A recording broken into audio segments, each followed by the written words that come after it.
right, hey guys. I just want to welcome you to the first episode of Hard Hats and Hard Roads. I want to introduce myself, and my name is Gabe, and this is Amanda. Before we begin, I just want to say that I'm not a pro host. I have the ADHDs and the dyslexias and the PTSDs, and I'm just a regular Joe off the street, and I'm just going with the flow, and hopefully I help somebody. To get started, Amanda, introduce yourself. Where'd you grow up? Right here in town here. I'm a native GP. I actually grew up in Besançon, so only the locals are going to get that one. Yep.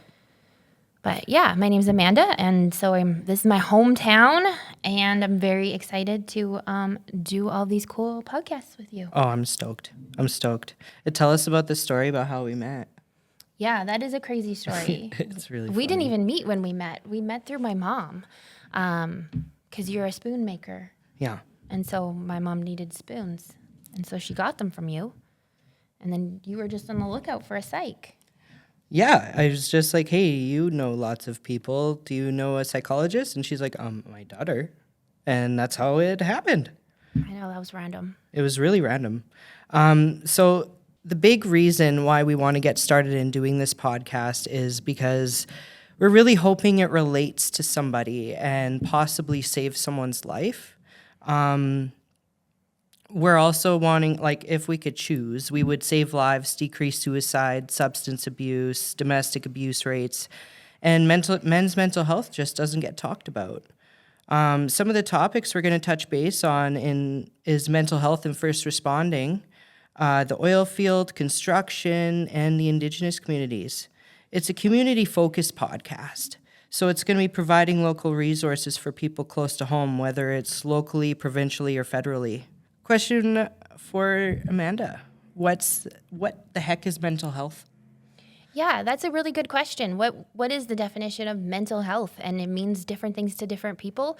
I always think it's really interesting because people, when we think of mental health, the first thing that comes to mind is all the disorders that you can have for your mental health. And there are lots of them, and they're very cool, some of them, but they're very troubling. And that's not all mental health. Because if you think of going to the gym or, starting a diet, your health is actually when you thrive and when you're at your best and when you feel you're most energized and connected. And that, to me, is what mental health is. So, when I think of mental health, it's those little things we do every day to take care of ourselves, to connect with the people around us, to have healthy relationships. That is health. Is there mental unhealth? Yes, there is lots of that. And that requires treatment and support, and sometimes medications and all kinds of different options. But it's certainly not the only sort of vein of mental health. And I think people get stuck on, they're going to diagnose me with something, or there's going to be a word that you use for symptoms that I have, and I don't want labels.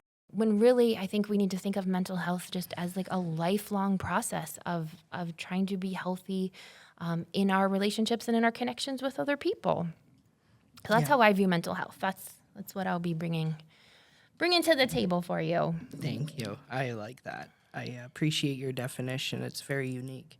The stats on suicide just blew my mind, Amanda. Won't you tell us what they are? Yeah, when we looked up the Stats Canada, stats,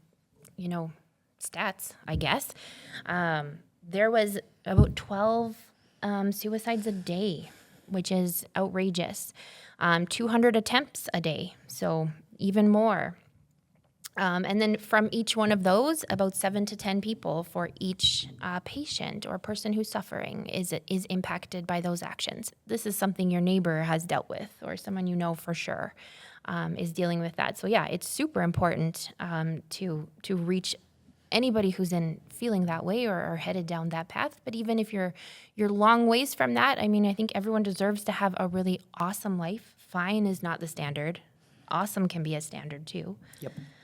So yeah, I'm really excited about all the cool people we're going to talk to and all the cool stuff we're going to do. So why did you want to get involved in doing all of this podcasting stuff? Well, I wanted to use my experience to help others tell their story. And as I'm not going to stay silent. I was sexually assaulted as a teen. by a family member. I grew up in a messy divorce. I was bullied in school. I was sexually assaulted as an adult, dealt with alcohol abuse, suicidal thoughts and ideations. I was secluded and I hated peopling. On top of it all, I was a proud truck driver, and now I have a brutal spine that prevents me from working, and trust me, I've tried. I needed something to do, so I started carving wood. A local canner got a hold of me and asked if I could create her a long canning spoon, as you can't find anything that's not flimsy and, not wood. So I created her that spoon. The plastic ones just melt. They just melt. And I have a fancy finish on her. It's It's beautiful. water, scratch, and stain resistant. I'm very proud of it. So I ended up selling to a master chef in the UK, which I'm really proud of. But it's now what I do full time. And I ended up calling myself Gabe's Little Whittles. It's just something I'm really proud of. But in the process of finding my passion, I found another passion. The Men's Shed. It's a 60-foot shop just loaded with tools. And it's where men 18 plus can build connections and build projects. And men often don't have a place where they can gather and make friends. So I think it's a very important local resource. The amazing things I've witnessed at the place is eye-opening. Like, guys come in telling their stories and they end up crying sometimes, and everyone's there for them. Like, that doesn't happen every day. I find it very important, and I believe that we need to make awareness on the men's sheds. But the impact on the podcast, let's get the word out on everything. So why did you want to join me on this podcast? Why do you want to be a co-host? Yeah, I don't know. You have this crazy story, and I was just inspired by how honest and authentic you are, and how you really just, this is like in your heart, and it didn't feel like something that wasn't going to have an actual impact. This is real stories and real people, and so I really was excited to be a part of it, to use my psych degree, all that learning that I've done, to just help you out and try to provide any sort of support I can to this, because I do think the message is really important, and I think you're going to tell it in a really, really cool way. For me, men's mental health, obviously I'm not a man, so I don't have men's mental health. I work in mental health. I am a local psychologist who treats men and children and families and everyone. And I live in this community, and same for everyone in all communities. We need all members of our communities as healthy and happy as possible so we can thrive, all of us. So as the mom to a future man, as the partner to a man, men's mental health impacts my day-to-day life. And so if I can support it in some way, if I can offer resources or give someone a little bit of hope or access to the support that they need, then that's a good day in my book. So I'm happy to be here with you. Thank you so very much, and I'm happy you're here. And the point you made about having two men in your life, so you're related to their mental health, that's a big point I wanted to make. A bunch of people are asking me, why have a woman on your podcast if it's about men's mental health? And to me, women have a very important part in men's mental health, whether it's in a professional setting or family members. Women largely dealt with men's problems for centuries. But now men are trying to open up, and we need to listen to them. And it's going to improve their quality of life and improve their families and just improve the world. Everyone's mental health matters, and men have largely, suffered in silence, and not feeling connected to the resources that they may not know are available, or that have a million barriers to them. But certainly I definitely want to be an advocate for men's mental health. And if I can support these stories coming out, support you, support people close to me, then that's important for me to do.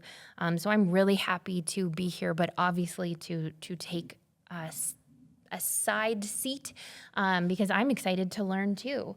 The other thing that I think is really important is men's mental health has a huge impact on the people around them, as men are often they could be aggressive in families. Domestic violence very much is a woman's issue, impacts women and children.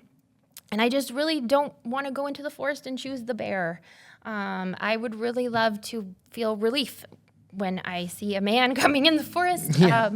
And that is maybe not everyone's case right now. So I would love it if we could address, some of those issues as well, so that we can just reconnect and support each other. And I think that's really important, instead of these barriers or challenges that we just make up in our minds.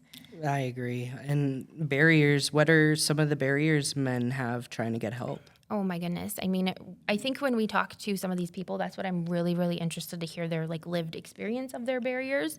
But certainly, I mean, funding for mental health, the wait lists that come if you decide today's the day I'm going to go talk to someone about these symptoms I'm having. It could be months and months before you get to see a specialist or someone who could really, really offer you good treatment for some of those things. And that's really disheartening. I think it disconnects people from trying. And I think there's a lot of shame and guilt. I just think it's really hard to ask for help, and we don't know how to ask. And especially if we are not getting a green light as soon as we do, I think that in and of itself can be a huge barrier. What kinds of barriers have you heard from people? Oh, racism, religion, there's people with expectations, there's traditions and finances, there's people with sexuality issues and societal expectations, there's addictions and physical health. There's so many reasons why people don't get help, and humans cope in all situations. And how do we cope in ways that connect us and strengthen us and keep us resilient and supportive of others? It's just talk to each other and help each other out. But I can't wait for you guys to hear all these cool humans sharing their stories, and Amanda helping us out with all your important insights. From first responders to construction, oil field, and surgeons and doctors in the Indigenous community, let's destroy the stigma. If you're in crisis, call 911, or you can call 988 24/7 to talk to someone. Have a good day, guys, and I can't wait for you to see the next episode.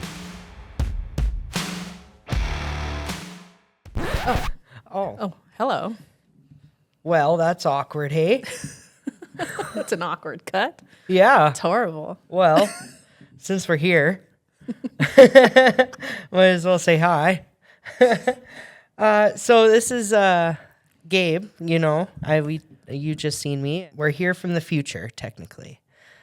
So we needed to add a little bit to the first episode, minutes-wise. So we thought we would give you some impactful moments and some snippets, and maybe you'll be intrigued and want to continue watching all of them. Mariah Braun is a past fellow story hiver, owner of M3M Studios, which is the podcast studio where my podcast is being filmed. It's an amazing place. It's a place where unique creatives can come. You don't even have to have any experience. You just come and create things, and it's a good time. Thank you. Thanks. And you have your own podcast, hey? Yeah, Creating North of 55, which Gabe has been on. Thank you so much for having me today on your podcast. It's a real honor seeing you create all 8 episodes of this podcast over the last year. Has been awesome to kind of see, and it's my pleasure to be here to kind of help you through this content, this bonus segment, which is really exciting to kind of amp people up for the release of all 8 episodes of Hard Hats and Hard Roads. Yeah. Yeah, so let's just get right into it. What's the first moment you want to bring up, you want to share with this audience?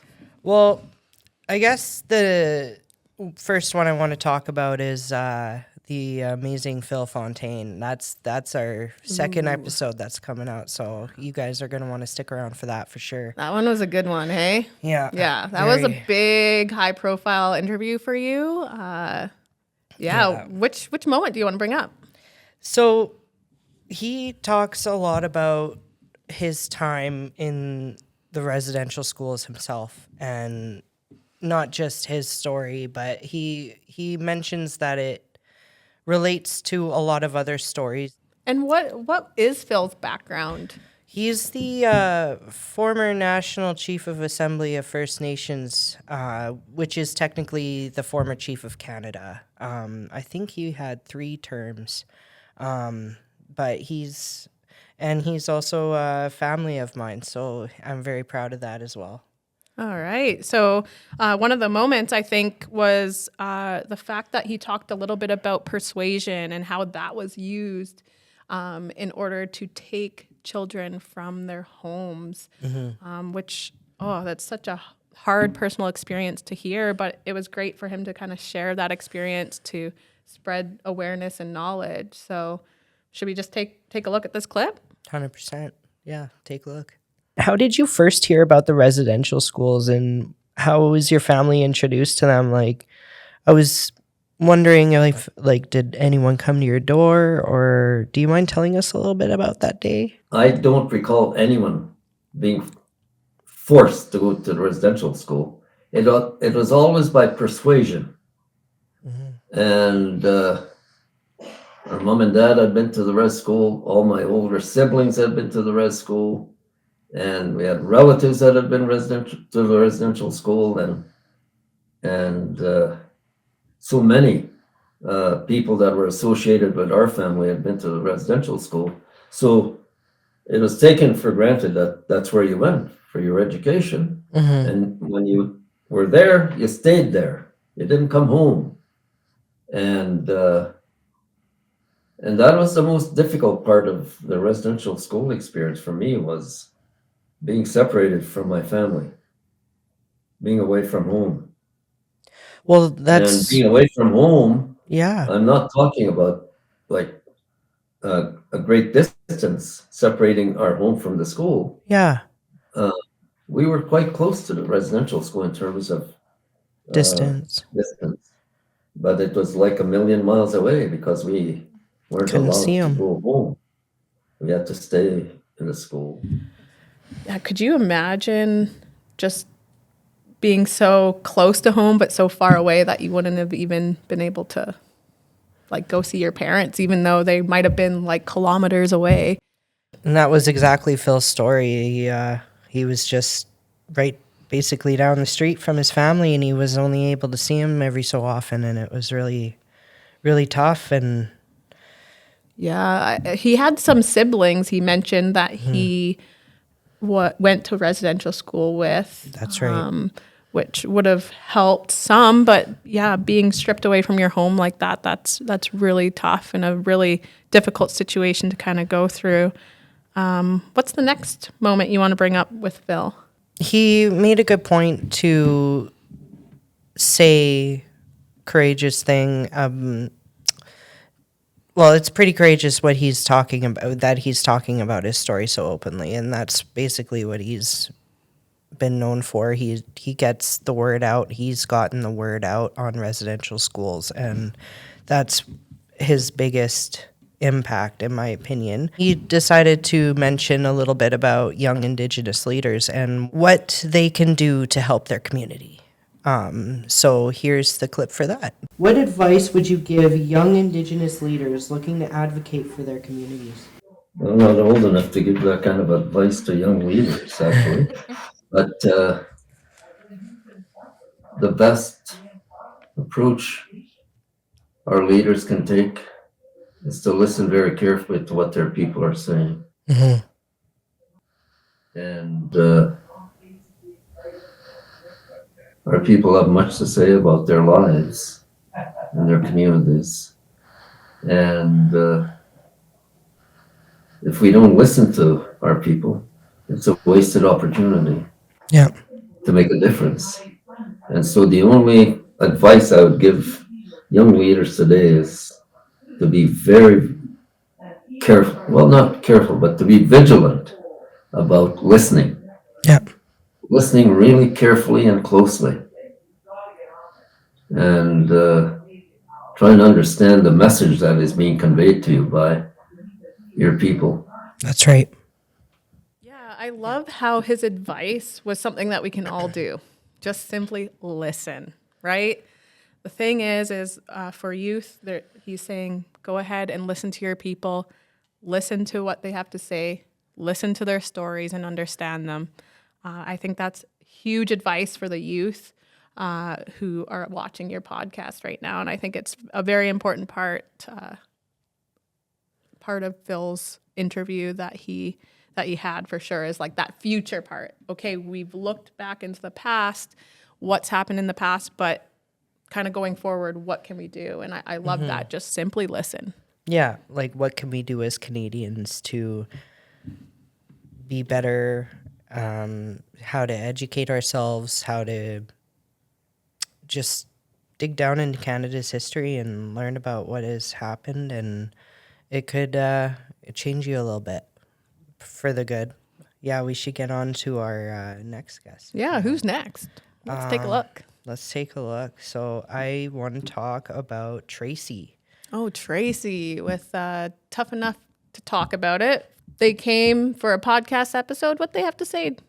What's the program about? What's Tracy about? Tracy's awesome. She's pretty well known and locally here in Grande Prairie. She's the director of this program.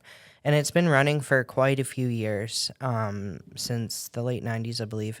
It's an awesome program where they go to oilfield companies to basically male-dominated industries, agriculture, different things like that, and they basically teach mental health as first aid.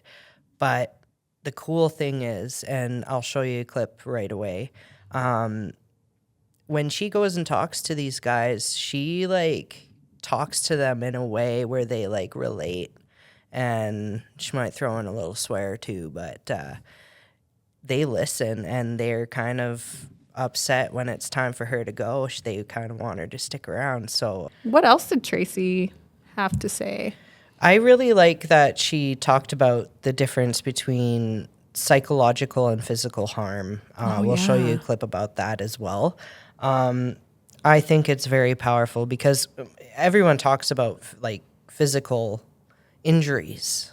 You can see them, you can deal with them, but mental illness, it's just invisible, right? It's invisible. You can't see it. Can't see it. Why do you think psychological harm is still often overlooked compared to physical injuries? And how do you address this in your work? Well, it's because we can't see it. It's invisible. Right? It's yeah. invisible. I can, if you've got a broken leg and I see you struggling with the door, I can walk over there and be like, hey, do you need some help? Yeah. Right? Yeah. And then we just go and do it. If somebody is having a tough time, we usually kind of overthink it before we ask. We're like, oh, what if they get mad at me? What if I don't know how to help? What if I say the wrong things? And we think of all these things. So then we don't ask.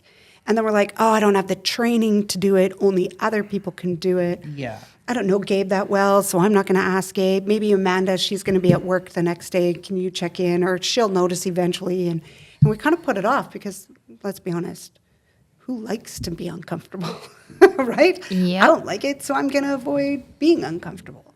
Yeah. And so when we look at psychological harm, A, we don't see it, and B, it's not recognized. Your health and safety programs are legislated. It is mandatory to do certain things, have certain programs, and it is structured and laid out for companies. Psychological health and safety, we're just starting those discussions. It's not, there'll be a time where it will become legislation for companies, Yeah. whether that's 5 years, 10 years, I don't know, but they're going to get there because they're going to realize they need to have psychologically safe workplaces, and that it just benefits companies, right? 100% it does. And when we can connect it to their financial outcomes, that's when ball will get rolling, I think. And there's lots of studies that do. There's Yes. lots of Canadian studies that show, for every dollar you invest in psychological health and safety, your bottom line, you're saving $3.25. The problem is those studies aren't in the right hands quite yet. And we're trying, what happens is I think the field goes, we need to have this change right now and nobody wants to do anything. And I'm like, you can't just go in with these programs to a field that they're not even talking about it. Right. You got to start those tough conversations and then bring that stuff in.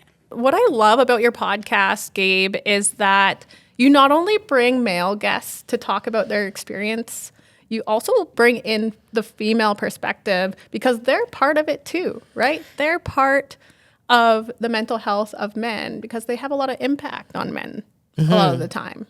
And there is a misconception, I believe, with my podcast because I talk about mental health in male-dominated industries, and it's not just men in male-dominated industries because there's a lot of women and all sorts of people in male-dominated industries. So everyone, like, it's a vibe. Like when you're in the oil field or in construction or first responding, like it's a whole vibe, and we have some amazing guests on to talk about that. But Tracy's got a story, and she's putting it out there. She's getting the word out.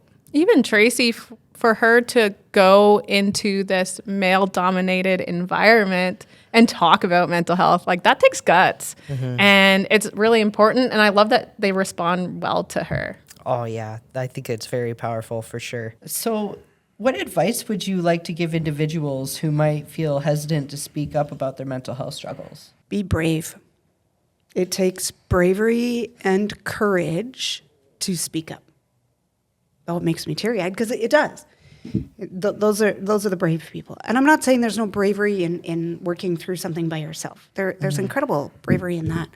But sharing and opening the door for other people to share, I think most people, when we experience a mental health struggle, or we experience a decline in our mental health, we lose that hope and optimism that things can change.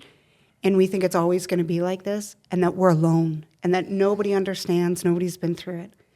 And not by minimizing, but other people have. They've been there, they've walked there, they've survived. We need those people talking about it so we can help the people who are feeling really isolated. Yeah. Yeah, we need to break that stigma. We need people like Gabe starting conversations. Starting conversations. I think Tracy's right. I think you just got to be brave. 100%. And that's the biggest thing, is that a lot of guys are starting to come forward, and it's starting to not be so scary. It's not being brushed under the rug.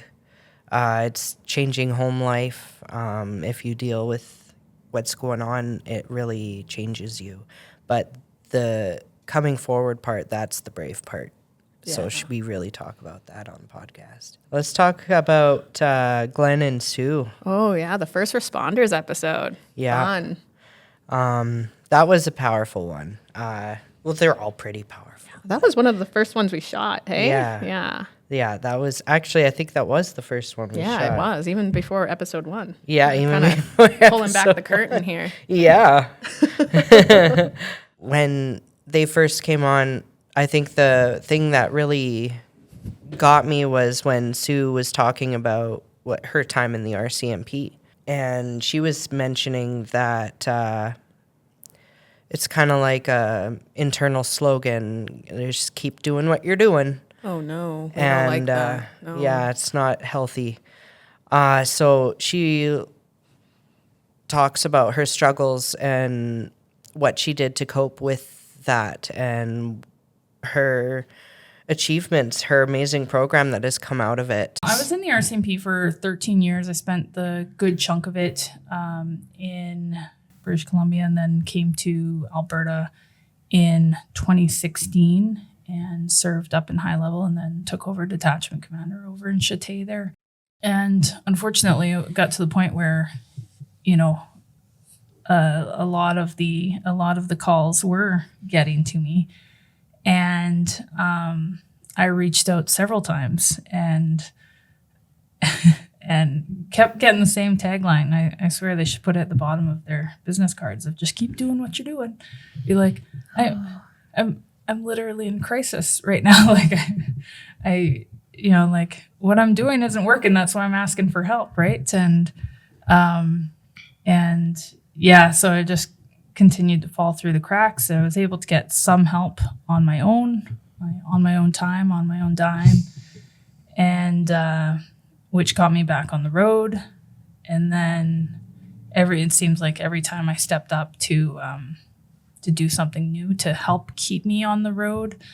They just put up more barriers in the way. So unfortunately, at the lucky 13 mark, I had to make the call between my mental health or the job, and my family had already given enough. So I made the call for my mental health. I just admire Sue's bravery to actually stand up for her own mental health and kind of make that call for herself, knowing that, you know, the calls were just getting a bit too much for her and she had to put a stop to it. And then, you know, that struggle, that resilience that she went through, she then turned something negative she experienced into a positive program for first responders, using golf as the mechanism to kind of share with them how they can take care of their own mental health as first responders. So super cool. What else happened in that episode? You had a fellow by the name of Glenn, hey? And you met him at the men's shed, is that right? Yeah, the men's shed. It's first I must say the men's shed's awesome. It's a local place where men can gather and build friendships, and that's where I met Glenn. So he is a former police officer, and he was a police officer for decades, and he's now in his 80s, and he talks about kind of the regrets he has never getting help and what that has done, like the traumas he has seen and witnessed and gone through, what that has done to him. And he is trying to push for anyone that has any inkling of a feeling that might trigger you in the wrong way or like affect you to deal with it ASAP. Yeah, he comes from like a different time, right? Like they didn't even talk about mental health back then. He's seeing all the new age kind of stuff, the stuff with mental health, all the discussions, and he's going, man, I wish I got help, right? 100%. So let's take a look at what he says. When I first started for several years, I was never talked about it. Well, I don't think it was recognized at that time. And if you showed any sign of emotions or anything like that, it was a sign of weakness. And it was very difficult to deal with because nobody, you know, you just dealt with it yourself or with your friends on the job. You know, Glenn kind of states there that he had to deal with it himself. I mean, we hope that things are improving and getting better, and people like Sue, maybe somebody saw the signs, those kind of things, right? Where there's this camaraderie versus there being this huge stigma, which, you know, this is what the podcast is all about, is kind of breaking those stigmas. What is it? Exploding them, blowing Destroying them up. them. Destroying the stigmas. There we go. Destroy the stigma. Blowing them up. Yeah. Wreck 'em. Which is, you know, it's all about that. But yeah, I can understand why Glenn might have just dealt with this himself, because there was just no way of like communicating that back in those days, right? No. So Yeah, they just didn't have that. They had little get-togethers at the bar or something, I believe. He talks about that in the podcast. It's basically all they had. They just talked about their traumas together, and I guess that's some form of working through it. But it's definitely a form of brotherhood, that's for sure. A sisterhood. It's crazy out there, but it's changing. Hopefully for the better. But yeah, we we'll hope see. so. Yeah, and we hope these stories really hit home for other first responders. There's a couple first responders you've had on the show, but yeah, we hope you enjoy that episode. We should talk about Chad. He's the other first responder. He's a former Alberta highway sheriff, and he talks about something pretty big. A lot of people know the story about the bus crash in Lake Louise with the glacier bus, and he was one of the first on scene prior to ambulance and stuff showing up, and stars. So he gets in talking about that and his experience and what it did to him and what came out of it, and he's kind of the same thing as Sue, right? He took an experience of his and he turned it into a program, right? what program does he have again? It's called C to C for PTSD. He travels the country talking to first responders, people of all walks of life, talking about his experience, his PTSD, his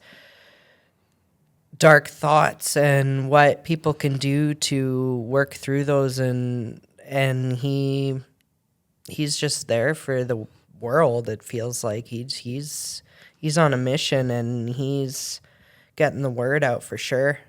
Yeah, good for him. Let's take a look at what he has to say. But there were a bunch of ambulances heading towards Lake Louise. Somebody had reported, there's a bus collision up by the ice fields. So one of our members, one of our RCMP members, partners, took off up towards the ice fields, was directed up alongside of the mountain. He was able to get, the only message we could get from him, because the reception was so poor, is I need all of you guys up here now. So we shot up as fast as we could to Jasper. We were directed up the side of a mountain. Had no idea what was going on.